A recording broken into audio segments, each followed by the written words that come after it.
Bonjour et bienvenue dans Écoutez ça, le magazine d'actualité de Zitata. Aujourd'hui, on va parler de jeunesse et d'emploi et d'intégration avec mon invité, le directeur de la mission locale du Nord, Jean-Michel Loutobi. Bonjour. Bonjour aux téléspectateurs de Zitata TV. Merci Jean-Michel d'être là. Ça va? Avec plaisir, merci. Alors, je suis très heureuse de t'avoir sur le plateau parce que j'ai vu que tu faisais du cinéma avec la mission locale. Mais on va parler de ça tout à l'heure.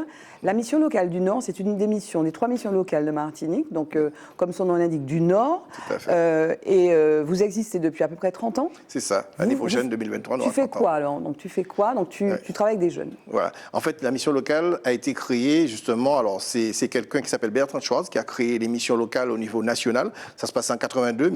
François Mitterrand accède au pouvoir en 81, se rend compte qu'il y a un problème au niveau de la jeunesse et lance un rapport qui s'appelle le rapport Schwartz. Donc il demande à son Premier ministre, parce que Bertrand Schwartz menait une expérimentation autour de la jeunesse, donc une mission qui s'appelait mission locale. Et on a demandé à Bertrand Schwartz de pondre un rapport, le rapport Schwartz, qui a donné naissance aux missions locales en 1982. Donc les missions locales en général fêtent leurs 40 ans cette année. Et la mission locale Nord a été créée en 93 à l'initiative des maires des 5 communes, Robert, Trinité, Gros-Monde, Sainte-Marie et Marigot de l'époque. Et aujourd'hui, on regroupe les 18 communes du Nord et nous accompagnons 7700 jeunes avec 44 salariés. Donc ça correspond en fait à la géographie de Cap-Nord. De Cap-Nord, on est adossé pratiquement au territoire de la communauté d'agglomération. Voilà, et alors, on a l'impression que finalement, on a beaucoup parlé des jeunes, et on en parle de plus en plus, on en a beaucoup parlé l'année dernière, parce qu'il y a eu des violences qu'on leur imputait. On a l'impression que dans ce créneau, donc emploi, intégration, insertion, employabilité, entre guillemets, il y a un écosystème qui est quand même très dense. Tout à fait. Par exemple, voilà, il y a d'autres, par exemple, les ateliers chantiers d'insertion, on en parle beaucoup. Tout à fait. C'est quoi la complémentarité finalement? Est-ce que vous amenez à la mission locale?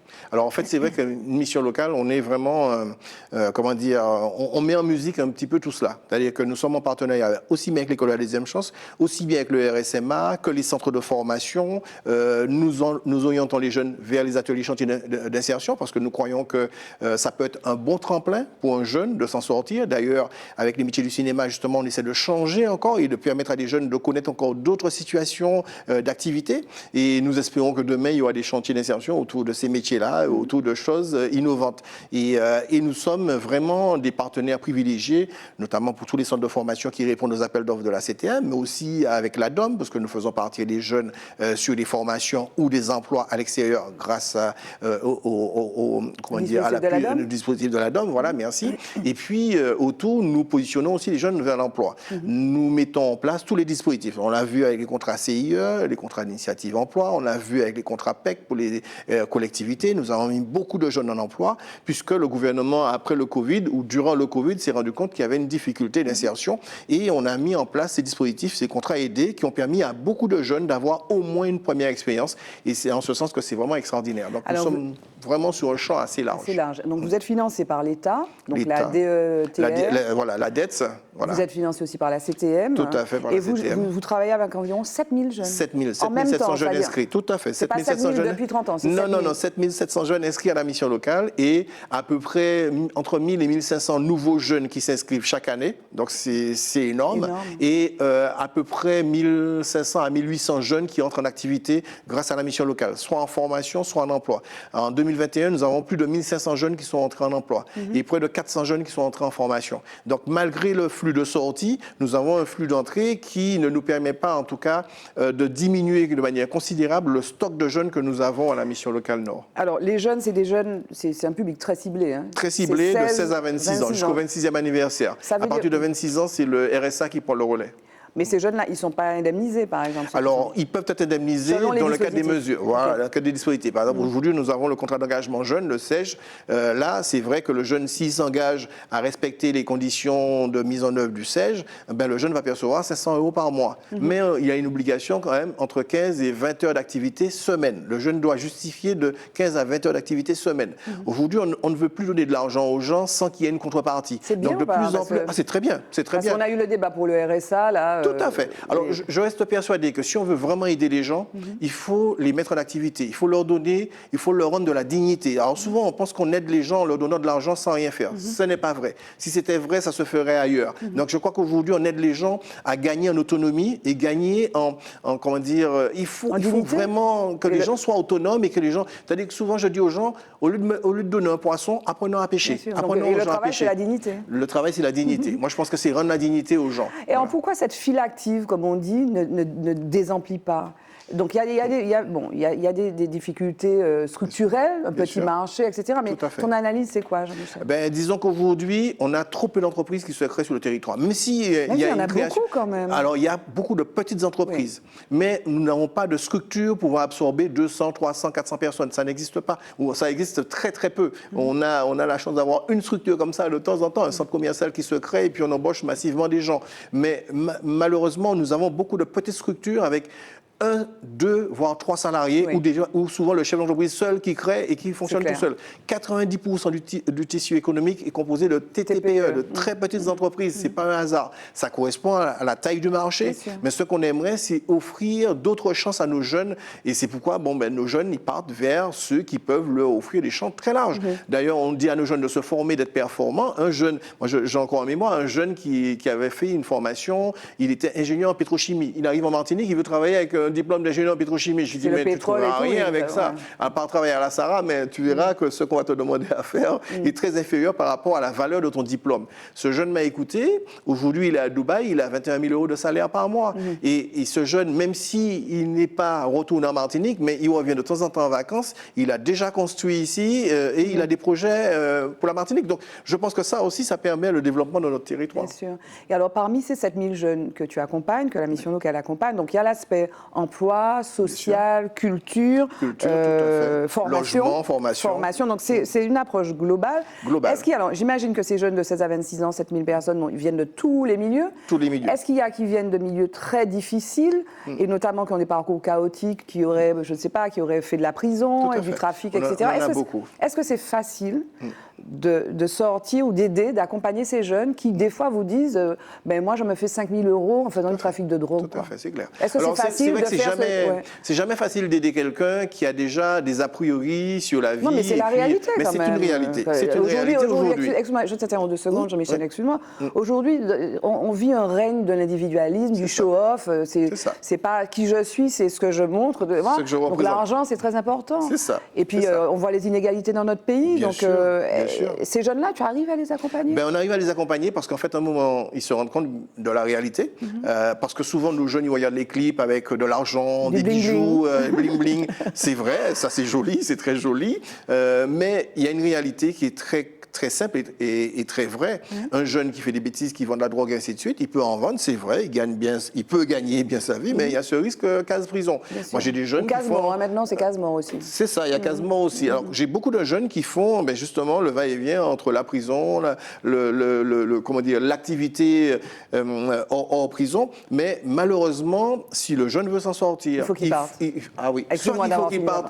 Soit il faut qu'il parte quand il a fait la prison et qu'il a du mal à sortir de ces milieux-là, parce que j'ai encore plein d'exemples. J'ai un exemple d'un jeune qui a fait la prison et qui me disait au centre pénitentiaire, monsieur, si vous voulez vraiment m'aider, aidez-moi à partir, parce que je ne sais pas dire non aux copains qui me disent, allons faire des bêtises. Donc, j'entends ça aussi. Et ce jeune, on l'a aidé, il nous a envoyé un petit mot quelques années après, en nous disant qu'il avait réussi à partir grâce à l'action de la mission locale et de la DOM. Il avait un emploi et qu'il s'était marié, il avait un enfant. Moi, je dis, c'est extraordinaire, parce que c'est ça qu'on doit faire. On doit accompagner les gens, on doit accompagner les parcours de vie, on doit aider les gens à sortir du marasme et des difficultés qu'ils connaissent. Et ces difficultés-là il y a 36 000 jeunes, mais il y a aussi 36 000 situations. Et à chaque situation, je ne fais pas de copier-coller, à chaque situation, il y a une réponse adaptée. Vous êtes assez nombreux?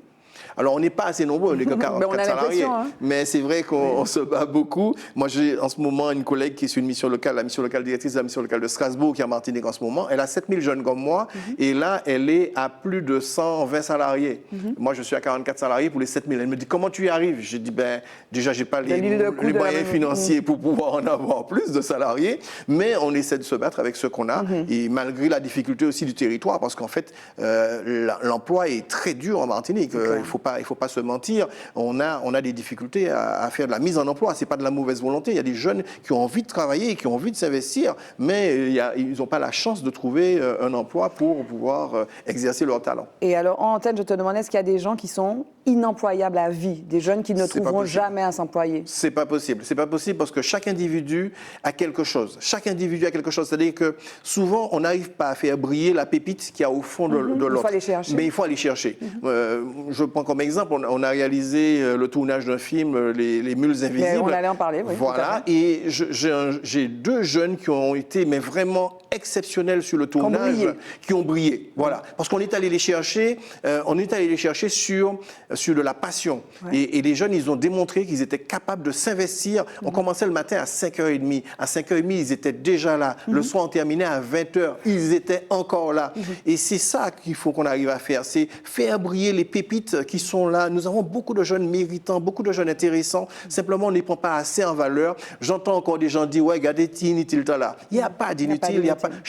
Nous avons une place pour chaque individu dans cette société. Mais pour peu que chacun d'entre nous tendions la main à quelqu'un pour l'aider à réussir. C'est ça qu'il faudrait. Au lieu de critiquer, il faut donner la main, il faut aider. Il n'y a pas de gens inutiles. Je n'y crois pas du tout. Au contraire, j'ai vu plein de gens, ça fait 20 ans que je suis à la mission locale. Cette année a donné 20 ans que je suis arrivé à la mission locale. Et en 20 ans, j'ai vu plein de beaux parcours de jeunes et j'ai encore cette lumière en moi parce que j'ai envie d'aider encore des gens à réussir. En tout cas, toi, tu es passionné. Donc, je veux qu'on parle donc effectivement plus précisément des Mules Invisibles. Donc, c'est un film que vous avez tourné à la mission locale du 1er au 17 août 2022 avec un garçon qui est incroyable, qui est Chris Burton, qu'on a reçu, que j'ai le plaisir d'interviewer sur le plateau de Je le dis, j'ai encore des frissons. Il est extraordinaire. C'est quelqu'un que j'ai rencontré et qui vraiment dégage quelque chose. Oui. Il a pris un jeune sous ses ailes et il me dit, ce jeune-là, il va aller loin. Mais le jeune aussi a les mêmes considérations pour lui. C'est-à-dire que quand on sent que quelqu'un a envie de vous aider, de vous accompagner, vous aime pour qui vous êtes, ben, vous donnez le meilleur de vous-même. Le jeune, je l'ai vu briller et il me dit, t'imagines Jean-Michel, c'est la première fois que je fais un long métrage parce que j'ai déjà fait plein de courts-métrages. Chris dit ça. Chris Burton qui dit ça. Et qui dit, ce jeune-là, je l'ai vu grandir du premier jour jusqu'au dernier jour de tournage. Il a grandi. Donc ils ont, par exemple, avec la caméra, ils ont ce qu'on appelle un follow focus. Donc c'est ce qui permet de faire le focus. C'est pas la caméra qui suit le point. Le jeune, il a pris ça en main, tac, tac, tac. Il me dit, à un moment donné, je lui ai dit, gère. Et il m'a dit, quand j'ai revu les images après, le jeune a géré. Je lui ai dit, on est pris là, mon gars, gère. Et moi, je trouve ça extraordinaire. J'ai un autre petit qui s'appelle Gianni Aldo aussi, qui est preneur de son, qui a aidé un jeune qui s'appelle Mathias. Donc, le jeune qui était avec Chris Burton, c'est Willem. Willem est vraiment extraordinaire. Et puis, j'ai un jeune qui est Mathias. Mathias a été extraordinaire au son. Voilà. Et ce sont des jeunes à qui on a donné envie de faire quelque chose. Ils n'avaient jamais fait ça. Ils n'avaient jamais fait ça. Jamais fait ça. On a fait un truc avec eux sur les métiers du cinéma en début d'année. Ils sont avec nous sur la web TV qui a créé la mission locale qui s'appelle MyLink TV. Et puis voilà, on les voit petit à petit évoluer. Et je crois que c'est ça qu'on doit permettre à l'individu. On doit permettre à l'individu de trouver sa voie et d'évoluer et de se réaliser. Il y a des gens qui ont besoin de ça. Il y a des gens qui ne peuvent pas se réaliser seuls et qui ont besoin d'être accompagnés, d'être aidés et d'être mis en confiance surtout. Et alors, ce projet-là, donc, ils étaient combien ces jeunes sur le tournage? Alors, sur le tournage, on a dû avoir une trentaine de jeunes. Bon, il y a plein de jeunes qui sont venus et qui m'ont dit qu'ils n'allaient pas rester parce que ce n'était pas forcément payé. On rémunérait, mais on défrayait surtout sur les déplacements. Donc, moi, un jeune comme ça, moi, je n'oblige pas. Voilà, je n'oblige pas. Il n'y a que les rôles. Voilà, que les rôles qu'on payait. Et puis les autres, c'était des défraiements. Et ceux qui étaient là, ils étaient 7. Mais ils étaient 7 du début jusqu'à la fin et vraiment très impliqués et très investis. Et on verra à l'image ce que ça va donner. À mon avis, ce sera très bien. Et juste donc, pour conclure sur ça, tu disais que donc, pour Chris Burton, c'était le premier long métrage qu'il faut dire parce qu'il ne trouve pas. Voilà, il a fait des cours, mais il a du mal à faire ici. Voilà, parce qu'en fait, c'est vrai que c'était 100% martiniquais. Le coproducteur, c'est Alchimiste Prod avec Christophe Agelan. C'est un Martiniquais qui était réalisateur. Moi, j'étais co-réalisateur. On avait Gianni Aldo donc, sur le son. On avait Chris Burton donc, à la caméra, chef opérateur. On avait Charlie Montagnac pour la partie lumière. On avait quelques personnes sur la partie, tout ce qui est, comment dire, toute la partie régie. On avait Singa, Jean-Baptiste. Toutes ces personnes, tous ces Martiniquais qui sont là et qui, à longueur d'année, essaient de travailler ici et là. On avait Michael Chenard qui travaillent sur Tropique Criminel et qui étaient avec nous, qui étaient sur la partie costume. Vraiment, les gens se sont investis pour qu'on ait un produit martiniquais et qu'on démontre qu'en Martinique, on est capable de faire de très belles choses. Alors, il y avait eu un autre film, De l'ombre à la lumière, avec Max Monrose. Tout à fait. Et ce qui est intéressant là, c'est que tu me parles d'une cité du cinéma, en fait. Il y a un projet que vous portez à la mission locale, que tu portes, qui est la cité du cinéma avec la ville de Basse-Pointe. Avec la ville de Basse-Pointe. Donc, depuis le prix aux États-Unis et la rencontre avec Ingrid Jean-Baptiste, c'est vrai qu'on a beaucoup parlé parce qu'elle me disait, mais ce serait bien qu'il y ait une cité du cinéma en Martinique. Donc, on a repris un petit peu le flambeau. On a travaillé ça avec Madame le maire de Basse-Pointe, Madame Marie-Thérèse Casiméus, qui a tout de suite accepté de mettre un terrain à disposition pour réaliser cette cité du cinéma à Basse-Pointe et pouvoir mettre à disposition des studios d'enregistrement, mais aussi de la logistique, mettre une petite salle de cinéma avec une centaine de places pour permettre de diffuser les courts-métrages, les films qui ne passent pas à Madjana. Comme avant, il y avait des cinémas dans toutes les communes quasiment. Exactement, tout à fait. Et on veut partir. Alors, l'idée, c'est pas de concurrencer Madjana, c'est pas du tout ça. Non, mais c'est à Basse-Pointe, Madjana, ça achète. Voilà, mais créer quelque chose d'un peu intimiste et mettre des films thématiques qui ne passent pas ailleurs. On voit beaucoup de films très intéressants avec des messages très forts, mais qui ne passent pas parce qu'en fait, ils ne sont pas bankable, donc ils ne passent pas dans les grands circuits. Voilà. Et c'est quoi les délais de cela? On espère 2025.